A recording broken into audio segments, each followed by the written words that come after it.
Movie start होते ही हम 13 जून 1980 को एक जगह जिसका नाम क्रिस्टल लेक होता है उसे देखते हैं, जहाँ पर हम एक लड़की को देखते हैं जो कि काफी घबराई होती है क्योंकि वो किसी से जान बचाकर भाग रही थी। वो लड़की जिससे बचकर भाग रही थी वो एक लेडी थी जो उसकी जान लेना चाहती थी। उस लड़की पर अभी वार करने ही वाली होती है कि उससे पहले ही वो लड़की उसकी मदर को स्वॉर्ड नाइफ से मारकर उसका सर ही धड़ से अलग कर देती है। अपनी मदर को मरा हुआ देखकर जेसन वहाँ पर आता है और स्वॉर्ड नाइफ उठाकर वहाँ से चला जाता है। इसके बाद हम 5 फ्रेंड्स को देखते हैं जो उसी एरिया यानी क्रिस्टल लेक एरिया में एक खास किस्म के प्लांट की तलाश में आए थे। उनमें एक लड़की का नाम होता है विटनी और बाकी उसके फ्रेंड्स होते हैं। नाइट स्पेंड करने के लिए वो लोग वहीं पर कैंप लगा लेते हैं। उन फ्रेंड्स में एक लड़का उन लोगों को जेसन और वहाँ पर होने वाली बहुत सारे मर्डर्स के बारे में बताता है, लेकिन वो लोग इस बात को सीरियस नहीं लेते, ये सोचते हुए कि वो सिर्फ एक कहानी थी, रियल नहीं था। विटनी काफी परेशान होती है क्योंकि उसकी मदर को कैंसर था और वो अपनी मदर को अकेला छोड़कर अपने फ्रेंड्स के साथ आ गई थी। उसका दिल बहलाने के लिए उसका फ्रेंड उसे घुमाने के लिए ले जाता है और उनका वो फ्रेंड भी वहाँ से चला जाता है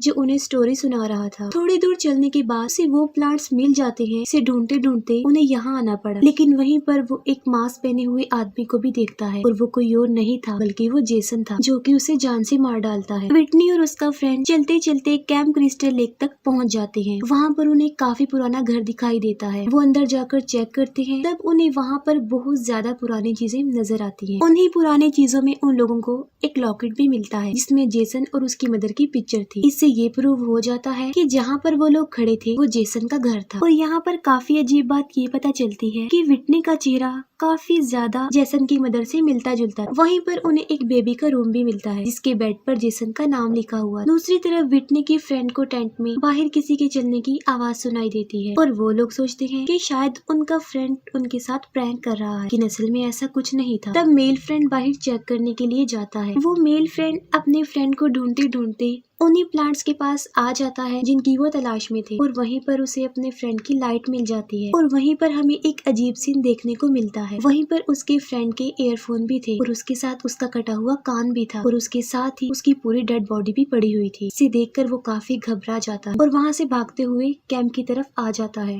लेकिन कैंप भी अब किसी खतरे से खाली नहीं था। कैंप के पास पहुंचकर वो देखता है कि उसकी फ्रेंड को ब्लैंकेट में लपेटकर आग के ऊपर दरख्त के साथ लटकाया हुआ है। वो उसे बचाने के लिए आगे बढ़ता है, लेकिन खुद वो बहुत बड़े ट्रैप में फंस जाता है जिससे वो काफी इंजर्ड हो जाता है। वो खुद को उस ट्रैप से आजाद करने की काफी कोशिश करता है, लेकिन इसी कोशिश के दौरान उसकी फ्रेंड आग में जलकर मर जाती है, लेकिन वो फिर भी खुद को उस ट्रैप से आजाद नहीं कर पाता। विटनी और उसका फ्रेंड एक रूम में पहुंचते हैं जहाँ पर किसी ने एक श्राइन बनाया हुआ था और उसके अंदर कुछ रखा हुआ भी था। विटनी का फ्रेंड उसे बाहर निकालता है तो वो लोग देखते हैं कि वो किसी का सर है और वो सर जेसन की मदर का था, जेसन जिसकी वर्शिप कर रहा था। तभी अचानक से उस रूम का डोर लॉक हो जाता है। विटनी का फ्रेंड चेक करने के लिए आगे बढ़ता है कि दरवाजे के बाहर कौन है। तभी बेसमेंट से जेसन स्वॉर्ड नाइफ उस फ्लोर पर मारने लगता है। विटनी का फ्रेंड उस अटैक से बचने की कोशिश करता है, लेकिन काफी बार उसे स्वॉर्ड नाइफ लग जाती है। विटनी अपने फ्रेंड को बाथटब में खींचने की कोशिश करती है, लेकिन जेसन उस फ्लोर को तोड़कर विटनी के फ्रेंड को नीचे खींच लेता है। तब विटनी जल्दी से वहाँ से भाग जाती है और जेसन उसे देख लेता है और उसका पीछा करने लगता है। विटनी कैंप पर वापस पहुंचकर देखती है कि उसकी फीमेल फ्रेंड झुलसकर मर गई है, लेकिन एक मेल फ्रेंड अभी भी जिंदा है जो कि उस ट्रैप में फंसा हुआ था। विटनी उसे उस ट्रैप से आजाद करने की कोशिश करती है, लेकिन वो ट्रैप इतनी आसानी से खुलने वाला नहीं था। इसी दौरान जेसन भी वहाँ पर आ जाता है और वो उस लड़के के सर पर स्वॉर्ड नाइफ से अटैक कर उसे जान से मार डालता है। तब विटनी उससे बचने की कोशिश करती है तो जेसन उसकी तरफ भी स्वॉर्ड नाइफ दे मारता, लेकिन यहाँ पर विटनी बची थी या नहीं ये नहीं दिखाया जाता। इसके बाद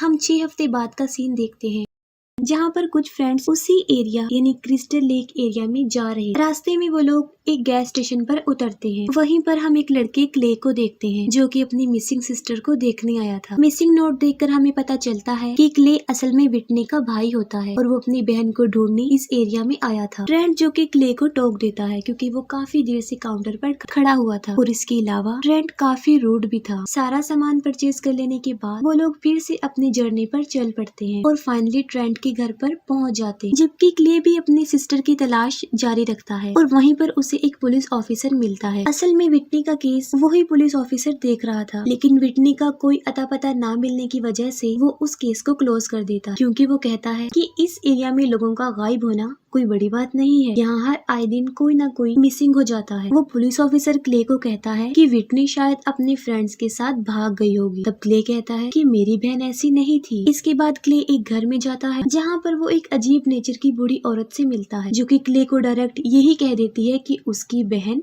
मर चुकी है। वो कहती है कि लोग बाहर से यहाँ पर घूमने आ जाते हैं और फिर किसी ट्रबल में फंसकर मिसिंग हो जाते हैं और मर जाते हैं। हम सुकून से रहना चाहते हैं और वो किसी और के बारे में नहीं बल्कि जेसन के बारे में कह रही होती। क्ले आगे बढ़ता है और वो एक स्टोर हाउस में जाता है। वहाँ के वर्कर से वो विटनी के बारे में पूछता है, लेकिन मायूसी के सिवा उसे कुछ भी नहीं मिलता। दूसरी तरफ वो सब लोग ट्रेंट के घर में काफी इंजॉय कर रही होती है। स्टोर हाउस में उस वर्कर को किसी की आवाज सुनाई देती है। वो चेक करने के लिए जाता है और तभी वहाँ पर जेसन आ जाता है, जो कि उसे पकड़ लेता है। अपनी जान बचाने की कोशिश में वो वर्कर जेसन के फेस से उसका मास्क हटा देता है और उसका इतना भयानक फेस देखकर उस वर्कर की सांसें वहीं पर थम जाती हैं और जेसन उसका गला काट कर उसे जान से मार डालता है। जेसन अपना मास्क पहनने लगता है, तभी उसे वहाँ पर एक क्रीपी हॉकी मास्क नजर आता है और उसे पहनकर वो अपने अगले शिकार के लिए निकल पड़ता है। क्ले और जेना जंगल में पहुँचते हैं, जो कि लेक के पास ही था, और वहाँ पर क्ले को एक GPS मिलता है। क्ले उसे अपने बैग में डाल देता है। वो दोनों फ्रेंड्स लेक तक पहुंच जाते हैं और वहाँ पर बोटिंग करने लगते हैं। तब बैलेंस डिस्टर्ब होने की वजह से वो लड़की पानी में गिर जाती है और उसका फ्रेंड बोट घुमाकर उसकी तरफ ला रहा होता है। तभी एक तीर आकर सीधा उस लड़के के सर में लगता है और वो मर जाता है। बोट उस लड़की की तरफ बढ़ रही होती है और उसके सर को टच करके गुजर जाती है, जिससे उसके सर पर चोट लग जाती है। तभी वो जेसन को देखती है, जो कि किनारे पर खड़ा होता है और अपनी स्वॉर्ड नाइफ निकाल लेता है। उससे बचने के लिए वो लड़की जल्दी से वहाँ से निकलकर ब्रिज के नीचे छुप जाती है और तब उसे ढूंढते ढूंढते जेसन भी वहाँ पर पहुँच जाता है और उस लड़की को ब्रिज पर ढूंढने लगता है। तब जेसन वहाँ से जाने लगता है और जाते जाते वो उस लड़की के सर में स्वॉर्ड नाइफ घुसाकर उसे मार डालता है। क्ले और जेना जेसन के घर तक पहुँच जाते हैं और अंदर जाकर उसके घर को चेक करते हैं और वहाँ पर उन्हें पुरानी चीजों के अलावा कुछ भी नहीं मिलता। तब वो बाहर आ जाते हैं और वहाँ से जाने लगते हैं। तभी उन्हें किसी के चलने की आवाज सुनाई देती है और वो जल्दी से जाकर छुप जाते हैं और वहाँ पर जेसन था, जो किसी की डेड बॉडी को अपने कंधे पर उठाए हुए आ रहा था और वो उस डेड बॉडी को उन लोगों के सामने फेंक देता है। जेसन को वहाँ पर क्ले का बैग मिल जाता है, जिससे वो फौरन समझ जाता है कि वहाँ पर कोई न कोई आया है। तब जेसन गुस्से में आकर वहाँ पर उन लोगों को ढूंढने लगता है, लेकिन उसे कोई भी नहीं मिलता। तब वो उस डेड बॉडी और क्ले के बैग को लेकर वहाँ से चला जाता है। जेसन के वहाँ से जाते ही वो लोग भी वहाँ से भाग जाते हैं ताकि वो अपने बाकी फ्रेंड्स को उसके बारे में बता सके। भागते भागते वो एक रस्सी से टकरा जाते हैं, जिससे जेसन की बेसमेंट में लाइट जल जाती है और वहाँ पर बेल्स बजने लगती है। वहीं बेसमेंट में काफी ज्यादा टनल्स भी थी और यहाँ पर हमें ये पता चलता है कि यही वो सिग्नल था जिससे जेसन को ये पता चलता था कि कोई वहाँ पर आया है। बेसमेंट में हम देखते हैं कि उसने विटनी को अभी तक कैद किया हुआ है और उसे अभी तक ना मारने और जिंदा रखने के पीछे मकसद यही था कि उसकी शक्ल उसकी मदर से मैच होती थी। तब जेसन भी उस बेसमेंट में आता है और क्ले के बैग को वहाँ पर फेंक कर वो वहाँ से चला जाता है। उसके जाने के बाद विटनी उस बैग को चेक करती है। तब उसे पता चलता है कि उसका भाई उसे ढूंढते ढूंढते यहाँ तक आ गया है। उसे वो GPS भी मिल जाता है, जिसे तोड़कर वो उसमें से एक पिन निकाल लेती है और उस पिन से वो अपने लॉक को तोड़ने की कोशिश करती है। क्ले और जेना रास्ता ढूंढते हुए वहीं पर भाग रहे होते हैं। तब उन्हें जेसन देख लेता है और वो उनका पीछा करने लगता है। कैबिन में ट्रेंट के फ्रेंड से उसके फादर की चेयर टूट जाती है, जिस पर ट्रेंट गुस्सा करता है और उसे कहता है कि वो उस चेयर को जोड़े और तब वो फ्रेंड टूल हाउस में कोई टूल देखने के लिए जाता है। इतनी ही देर में उस घर में क्ले और जेना भी पहुंच जाते हैं और वहां पहुंचते ही क्ले पुलिस को कॉल मिला देता है और वो फ्रेंड जो टूल हाउस में गया था वहां पर वो बास्केटबॉल खेल रहा होता है और तभी वहां पर जेसन आ जाता है और वो उनके उस फ्रेंड को भी मार डालता है। इतनी ही देर में उस घर की लाइट ऑफ हो जाती है और तभी उनका एक फ्रेंड अपने दूसरी फ्रेंड को बचाने के लिए बाहर जाने लगता है और तब वो फ्रेंड टूल हाउस में जाता है और जेसन भी वहाँ आकर उसके पीछे खड़ा हो जाता है। जेसन उसे पकड़ने की कोशिश करता है, लेकिन वो वाकई ही काफी स्पीडी होता है और वो उसे बचकर वहाँ से भाग जाता है और तभी जेसन वहीं पर रखी हुई हैचेट उठाता है और सीधा उसकी तरफ फेंकता है और वो सीधा आकर उसके कमर में लग जाती है। उसके चिल्लाने की आवाज उसके बाकी फ्रेंड्स भी सुन रहे होते हैं, लेकिन क्ले सबको बाहर जाने से मना करता है क्योंकि उसे पता था कि जेसन उनके उस फ्रेंड को यूज कर रहा है, ये सोचते हुए कि उसे बचाने के लिए उसके बाकी फ्रेंड्स भी वहाँ पर आएंगे और जब कोई हेल्प के लिए नहीं आता तब जेसन उसे मार डालता।